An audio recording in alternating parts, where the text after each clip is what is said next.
So what Go on. we're actually gonna do today in this presentation, we're gonna talk about each of the phases, then what happens physiologically, how it affects us in terms of training and nutrition, and then how we can still smash out our sessions and still be on track to achieving our goals. So first question now, I want to all put in the chat, what are the phases of the menstrual cycle? It doesn't matter if you don't know, it doesn't matter if you get it wrong, just give it a go. I'll give it like a minute. We should have got some funky elevator music on for when people are doing this. No, I should have got a playlist. Or countdown. We should have got countdown music on. Oh, maybe I'll try and get one for the next question. No, I'll find it. I'll find some music for us. All right. The girls in the chat should know. Luteal follicular. Yeah, no pressure. Yeah, you should actually. Yeah, so Holly, you are right basically, but there's more to it. Right, so I'm just going to dive through them. So if we just go back a sec, so with the phases then, so we've got two main phases, you've got follicular and luteal. With your follicular and luteal, you also have menstruation in there, the top part, and then you've got your fertile window and your ovulation coming into the end of your follicular, and then going into your luteal then. Now your follicular obviously is days 1 to 13, ovulation normally at day 14, and then 15 to 28 is normally your luteal phase. Now there's two main hormones that play a massive part in your menstrual cycle. So you've got progesterone and estrogen. There are two other hormones as well, but I'm not going to go mad on them just because we'll be here like for days. So if we go through talking about progesterone and estrogen, so what happens is estrogen actually peaks twice within your cycle. So it peaks at ovulation, and then it will peak then just before, so when you're on the back end of your luteal phase, when us girls, as we know, will experience PMS symptoms before it drops as you menstruate. With progesterone, it actually is quite low just up until your luteal phase, so when you have PMS symptoms, and then they both will drop. So I kind of explain your menstrual cycle, imagine like a hot air balloon, like go with me on this, and estrogen is actually filling the hot air balloon. So it's a really good hormone. It'll give you energy, you know, your feel good factor, and females, we do need this. However, estrogen is also responsible for growing. So this helps grow your uterus lining throughout your cycle. So this is sometimes why if we're a little bit higher in estrogen, we do experience bloating, like our boobs feel bigger, like our breast soreness. And progesterone is normally the hormone that actually tries to balance this out. So I imagine it like hands holding the air balloon. So the week before, what happens is the estrogen is filling that hot air balloon up, the progesterone's holding it, it comes to a point, and then your hormones just go whoom, and that's where you actually come on your period. They just dip all of a sudden. And most of you will know or will feel that you are like really sad the day before. The day before is always the worst. Like you're either crying at random like things you watched on Instagram, or like you're angry, or all these kind of emotions come into play, and that's when your hormones totally dip and then you come on your period. I am going to talk about the luteal cycle, luteal phase, in the next half. But yeah, so that's what happens hormonal wise. Has anyone got any questions? If you've got questions, just chuck in the chat as well. So I'm just going to run through. So on your menstruation phase, so throughout your cycle, the lining of the uterus becomes thicker. So if you are pregnant, an egg can be implanted into your uterine lining. If not, the uterus actually shed, which is physically when you bleed and you get your period. So progesterone and estrogen levels are low. However, estrogen, which is really important, as you are going through your menstruation, it actually creeps back up and does creep up into the follicular phase, which is really... Has anyone got a question? No? All right. So I'm talking to someone else then. All right, is it? Yeah.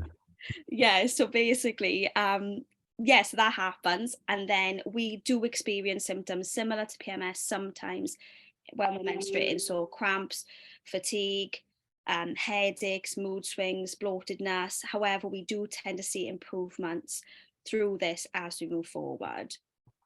So then let's talk about training then when we're in this phase. So training. Now, it's not an excuse. I want to make that clear. Just because you're on your period doesn't mean you can miss sessions.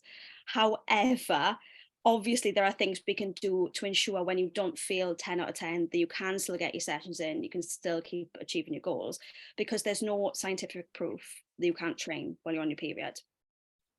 So what I suggest is if you are struggling, so say you've got bloatedness, you're in pain, I would include like modifications on exercises. So for example, if you're doing a lot of like glute drive, hip thrust, that pressure with the barbell or the belt on your abdomen is not going to be that great. So including regressions or modifications whilst you're menstruating would be better. More rest time between your sets. Also, mentally, don't be too hard on yourself. As girls, I know you go in the gym, you're not feeling it, and then you're like so annoyed at yourself because you haven't got a PB this week. Realistically, that's not going to happen as you're on your period. But science does say that we are not weaker.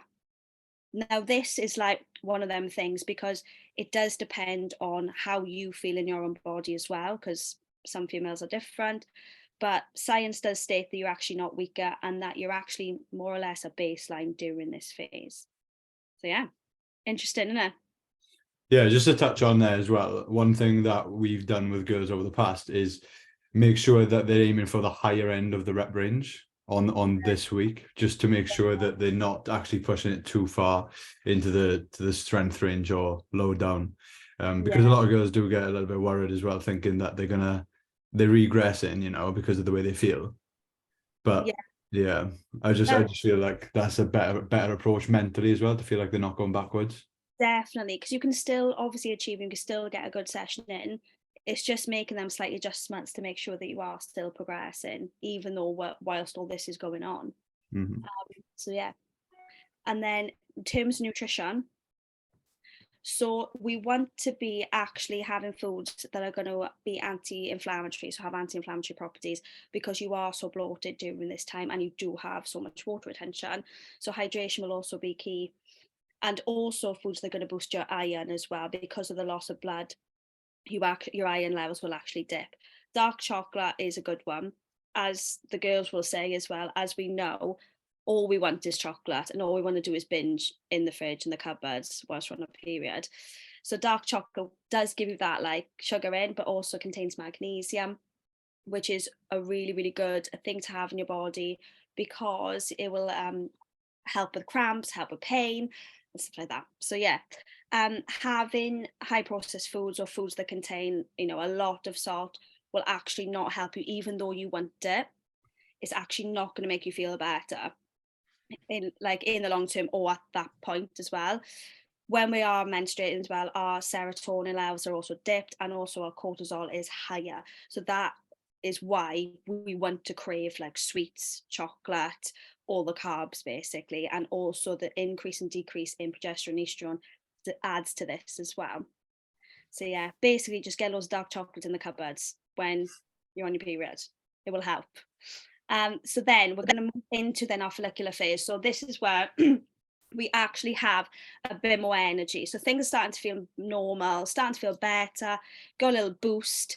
So what actually happens is the pituitary gland in your brain releases a hormone for the follicles. The follicles become an egg, and then during this phase is where the cycle starts again. So where the uterus lining starts to thicken and prepares you for pregnancy. Obviously, if you're not pregnant, then it'll actually shed and go back round to the next month.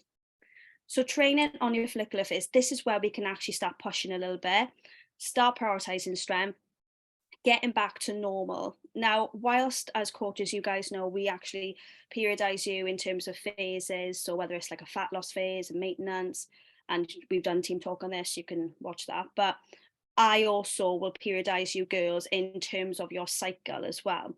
So this could be a week if we are moving into a body recomp phase or a fat loss phase where we can look to reduce, rather than doing this in a luteal phase or while you're actually menstruating.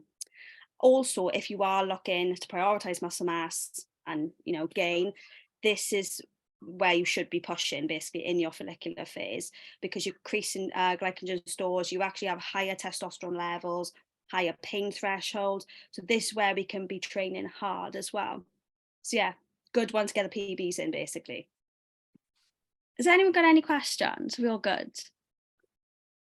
No, I think if we tell people, just pop them in the chat if they do have any at any point, and then you won't feel like you're cutting it off. Then we'll just get back to it as soon as we Right. hang on. Here we go. Where? Ben's chucked one in. What's he saying?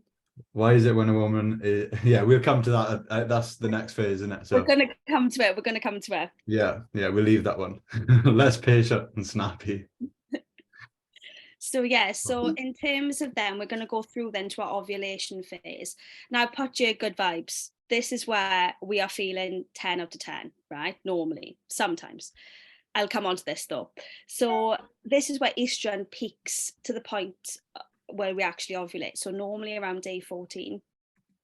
When you ovulate, you actually release pheromones as well that make you feel sexy and also attract the opposite sex, because your body wants to reproduce at this time. So you'll have like kind of like 6 days in your fertile window. So girls, if you are going on dates, this is probably the time to do it. So yeah. Try not to get pregnant though. Yeah. Well, Unless if you want, unless you want to. If you want that, then amazing. So when you've actually ovulated, progesterone then starts to kick in, which also is important. Now, we do have an increase in body temperature, but some females, even though ovulation is really where we're feeling amazing, we've got a bit of fire in us, we're ready to go. Some females, if you have excess estrogen, so you have a little bit more estrogen in your body, you actually can still experience sore breasts, like tender breasts, and also bloatedness as well during this phase. So yeah. Then in terms of training, so this is where, nice little pick of me flexing you. This is where we're gonna go for PBs. Like this is where you should be feeling really, really good in order to absolutely smash it. So intensity needs to be there as well in this phase. However, just after ovulating, progesterone starts to kick in and moving into your luteal phase. This is where it actually reduces your capacity to build muscle. So in terms of food then, nutrition. So omega-3 fatty acids really, really good to have in this phase. So you've got zinc, so like lean meat, so you like shellfish as well, your beans, your nuts, and these vitamins, so B6, B12 and folic acid, will actually help you with your amino acid levels in your blood and actually help you with regular ovulation.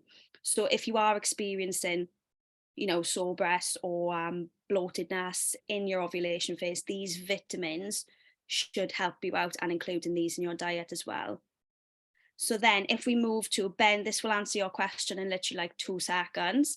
So we're going to move into our luteal phase.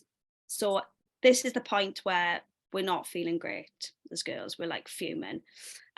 Over 90% of women struggle with PMS symptoms. So it's really important that we actually talk about this and put plans in place in terms of training and nutrition. So this is where progesterone fully kicks in. Towards the end of your luteal phase, your hormones are at the highest, which I explained at the start. Now, it is important to mention as well that cortisol, your cortisol levels and your stress actually affects your progesterone. So when your progesterone, although it's kind of a hormone that does tend to balance things out, if you are really stressed, which is a symptom of PMS, it will steal the progesterone, leaving that progesterone really low and the estrogen really high, which is where we experience a lot of the symptoms I'm going to mention. So like anxiousness, sore breast, bloatedness. Some females will also experience PMDD, which is actually a disorder, and it's basically PMS symptoms but like 10 times worse. It's quite rare, but it is, people, you know, females do have it. We also have a higher body temperature, and we have sleep disruption as well. So training on here then during this phase, so it's similar to the menstruation phase. However, this is the time where we really be needing to be prioritizing rest and recovery, and possibly even adding in extra rest days. We want to do like steadier state cardio, and I would recommend to clients to be focusing on movement quality rather than intensity or pushing it basically to your max in this phase, in this week, especially just before your period. So possibly a deload week, and then you will actually fatigue quicker. So that's why it's important to be having a little bit more rest time as well, and your insulin sensitivity will be lower. So you can still train, you can still get your sessions in. However, if you prioritize your rest and recovery and all these things, it will feel better, and also you will see more progress rather than going in there being like, oh, nothing's working, I just feel deflated, and walking back out. So yeah, try this basically, girls. And then we're going to go through your nutrition. So this is where your nutrition is really important as well in this phase. So we might actually need extra calories because we burn more calories at rest here. We need regular meals, so which is normal for us anyway. We always say to clients, consistency with food. Protein is really important here because the insulin sensitivity levels are so low. Complex carbs, and then again anti-inflammatory foods to help you with your cramps and your bloatedness. Supplementation, magnesium I've already mentioned, it tends to help with your cramps and your pain. Calcium, vitamin D there's research have been shown that actually lower the levels of PMS, and also ashwagandha, big one. And as you guys know, we already subscribe that to you within your plan as well. But this is really important for us females in your luteal phase as well, because our cortisol levels are creeping up. The ashwagandha will help this and help with our sleep in this phase as well. So things to avoid. Now, I've spelt this wrong. Coffee. I love a flat white. I love a coffee. So I personally won't avoid it. But what I'm saying is to actually look to reduce your coffee intake, caffeine intake, just because this is a stimulant. It can actually add a little bit more stress to your body when you're already feeling so like this in this phase. Alcohol, obviously your mood is up and down in PMS, like you're gonna have like mood swings. So as you know, alcohol's depressant, or that isn't gonna help. And then foods as well, high in salt. So then I want to ask all of you a question. Men, obviously this doesn't really apply to you, but not to worry. I have plenty of periods, don't worry. I know, no, I'm joking. How many of you actually track your periods? I know what Matthew's going to say straight away. Leave it away. He's already done it, Sam. I see, you say something funny now. Logbook for life. God. I thought he was going to go down the other route of identifying as one, but never mind. Mate, yes, girls, you should be doing this. iPhones have a good tracking health app. Yes, they do. It is definitely worth doing, 100%. Yeah, 100%. So, girls, you know, as I've spoken to you, all of you in your check-ins and when working with me, that I recommend you tracking your periods. Now, this is really important because every female is so different, and these are guidelines from science, but it doesn't always mean to say that that is you, if that makes sense. So there are ways you can track it. So I personally use Fitbit just because it's easy. You can use Flow, or you can use an app called Llew. It's really important because not just for me as a coach, but also for you guys to know exactly, you know, what is going on in your body and how to deal with things as well. And not just physically in terms of training nutrition, but also mentally. So you don't go into the gym and think, oh, like, you know, don't get deflated and demotivated. You know why, there's a reason for what is happening or what you're feeling. So yeah, you can still achieve your goals. And that's it. Has anyone got any questions? Yeah, I just wanted to add to that bit as well. Like, one of the reasons why we ask you to track for us, and why we find it so important, is as you go into a deficit, the deeper you go into a deficit, and I'm talking now if you take it to the extremes, but some girls are more sensitive than others. And the last thing we want is for you to actually, you know, stop having periods. And that can happen. It's very common, especially when girls go into bodybuilding or preps like that. So yeah, there's a whole side of, you know, negative side effects that come with that. It's not healthy at all. And you can reverse it. So yeah, it's just one of those things that you wouldn't really, obviously you'd be aware of it if it did stop completely, but if you are tracking it, at least you can kind of know exactly when it should be happening, you know? Ideally, as females, we want to have a regular period. Like, it actually shows that your body is healthy and everything's working. My girls, they're actually, I know some of you, are on contraception or on the pill, and it's worth mentioning that's like a whole nother topic in itself.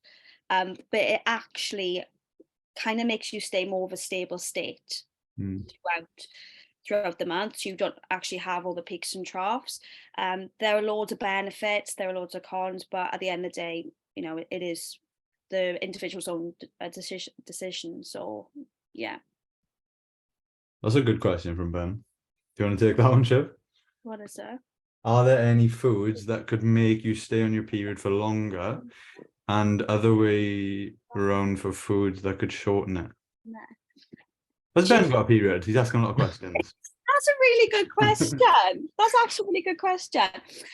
No, there's no foods. However, stress can actually cause you not to come on your period as quicker. So you can actually be late. Also, like you said, Llew, if you are obviously in a deficit, then yes, if you are dangerously or going to the extreme, competing, Well, Matthew just touched on that now, because he had a guest on who was a girl, and she was done bikini comps, I think. And it's really common for girls to, like, even when they go into off season following a prep, they actually don't regain their period. So yeah, there's ways of doing it, and there's actually girls out there that just like specifically focus on that.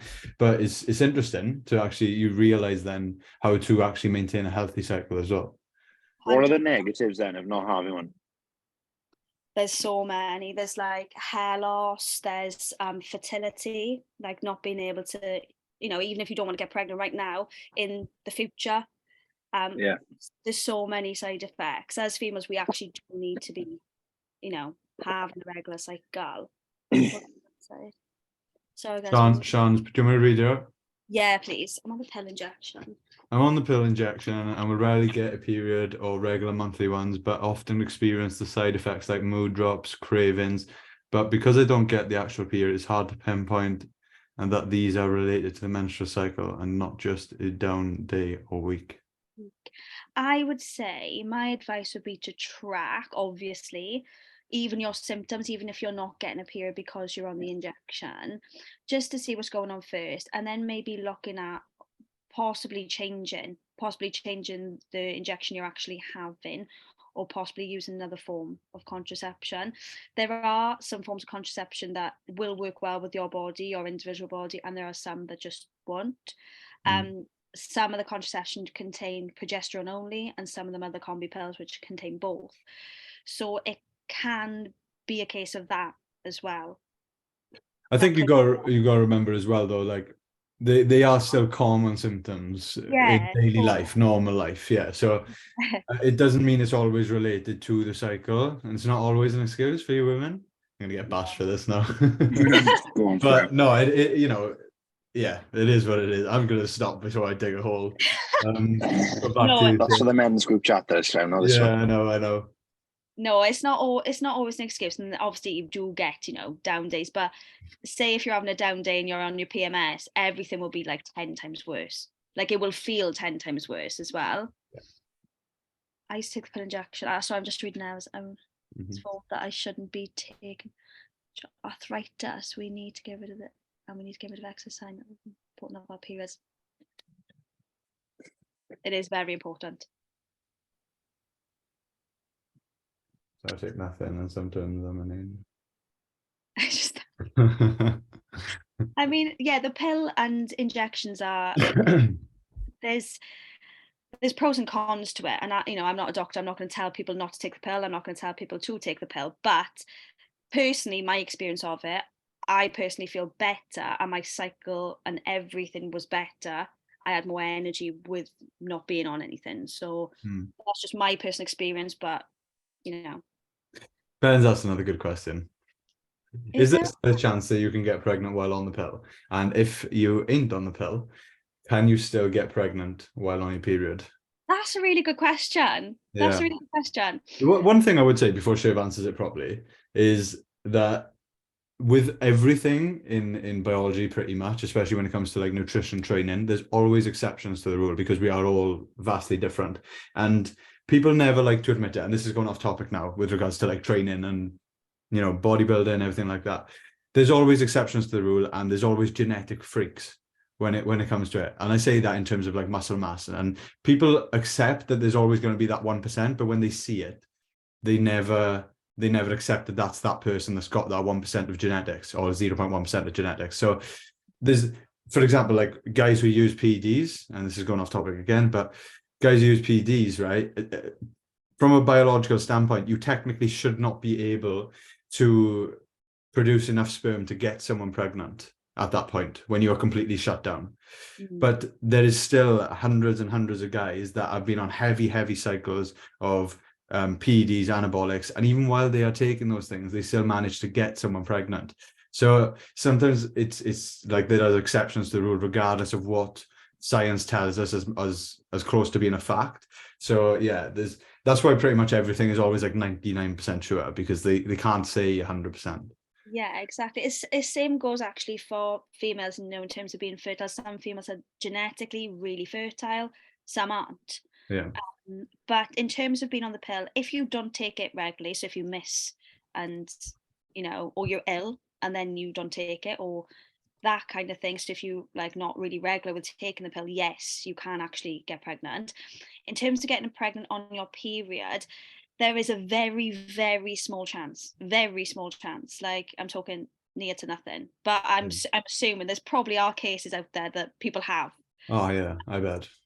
Yeah. But you are most fertile in them 6 days, so around your ovulation, so that's when normally you are, you know, at risk. Or if you want a baby, then yeah, crack on, basically. Crack on. Crack on. I got pregnant with the pill and know a few. I think that's a saying. Yeah, it is. Yeah. I've never heard that. I know, I'm gonna Google it. Has anyone else got any like questions or anything at all? Like it doesn't have to be about this specific topic, just something you want to ask us while we're on here now. I've heard it happen to a few women.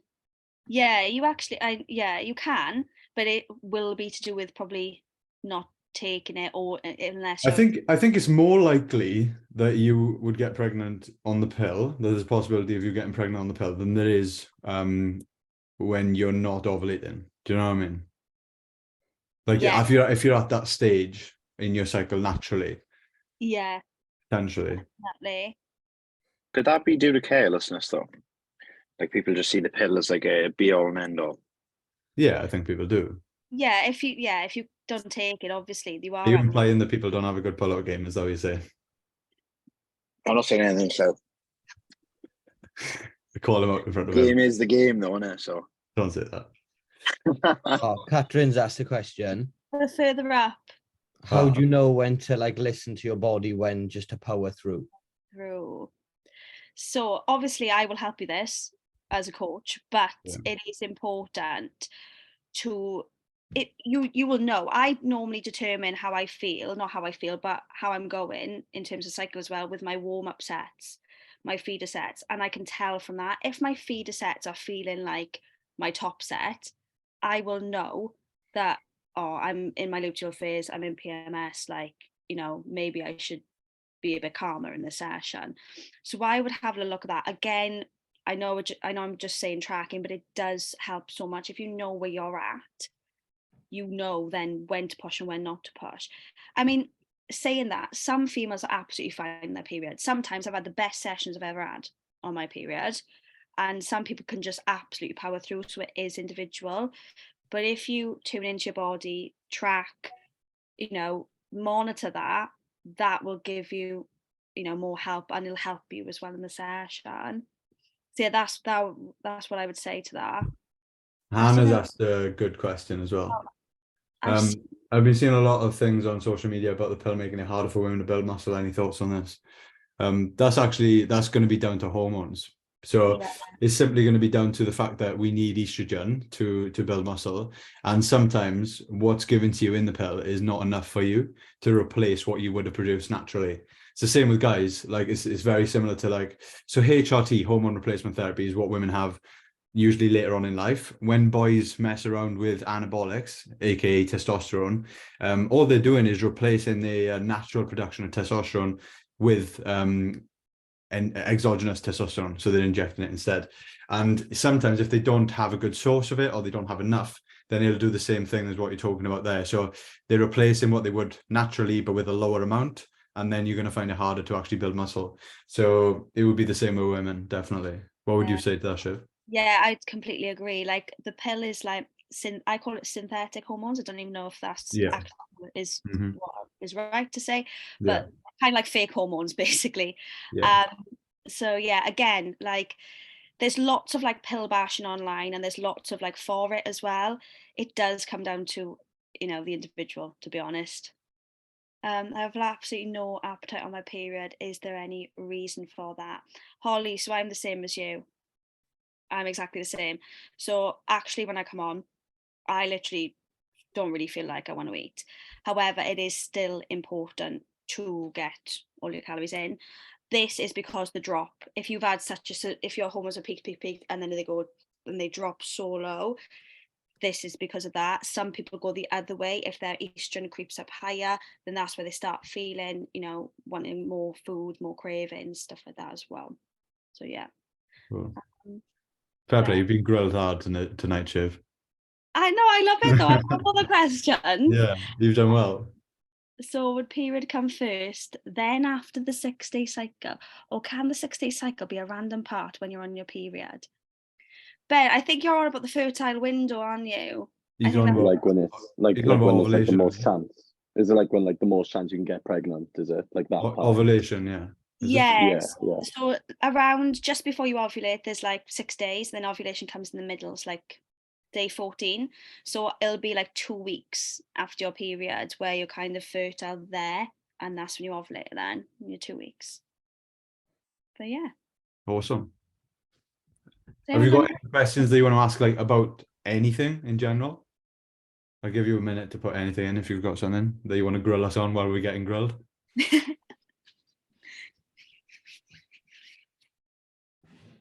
I give it 10 seconds. It's awkward silence when I ask a question. I'm sorry, I felt like I was really quick speaking. No, you were. You were good, yeah. All good, all good. We'll take Ben's, he spoke for the group. Oh, Ben, I love that though. Yeah, thank you all for joining. This has been like really, really interesting. I've learned a lot tonight from what Shiv's presented. I think she's done well as well, so we'll all give her a little round of applause. But no, every week we try and do something like this that is going to actually be as informative as this. So anytime you can actually get on board, as you've seen tonight, if you can, you know, contribute with any questions throughout, the more you ask, the more information you're going to get out of us, rather than us just presenting. And you may want to ask a question, but now you can use this chat, and obviously it allows you to speak up a little bit easier. So yeah, any topics that you want to learn more about, we are going to keep diving deeper and deeper and deeper into the same topics as well, just so that you have a better understanding of those. We have got courses coming out. We're going to look to bring out some courses as well, because I know a lot of you are very eager to learn. So we've got that to look forward to. But as you know, we want it to be perfect. So we're not going to rush it. We're going to get it done properly. But yeah, any questions, pop them in the groups now. We've got plenty of groups going on. So pop them in there. And yes, we will see you next week. Awesome. Thank you. Yeah. Thank you. Everyone. Thanks, Shiv. Thank you.